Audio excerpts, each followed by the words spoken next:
Izložba Tragovi jednog vremena, filmski plakat 1970. do 1979. koja je otvorena u dvorani Kulturnog centra Beograda, donosi plakate nekih od najpopularnijih filmova bivše Jugoslavije.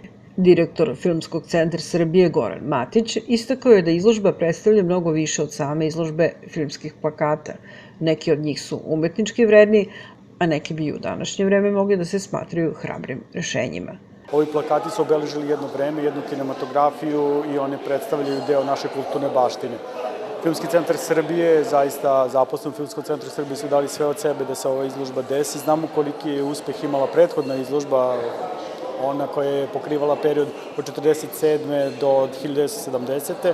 Nadamo se da će i ova izložba od 1970. do 1979. godine takođe imati istog odjeka među publikom kao što je imala i ona prethodna, jer ovo je zapravo odraz jednog vremena, odnosno podsjećanje na jedno vreme kako su ljudi tada razmišljali o plakatima, koji su uvek prva slika koju vidimo od filma. Ovi plakati predstavljaju jedan trag vremena, a istovremeno ukazuju na način komunikacije koji je prevaziđen, smatra Miroljub Veličković iz Filmskog centra Srbije. Na izložbi su predstavljeni plakati koji su urađeni za popularne ratne spektakle, kao što su Sutjecka Stipe Delića, Užička republika Žike Mitrovića, Partizanska eskadrila Hajrudina Krvavca, kao i plakat filma Valter brani Sarajevo, takođe u režiji Krvavca, najgledanijeg jugoslovenskog filma, koji predstavlja vrhunac jugo-vesterna. Izložba je otvorena do 10. jula, a narednog proleća, kako je najavljeno, očekuje nas postavka plakata iz perioda 1980-89.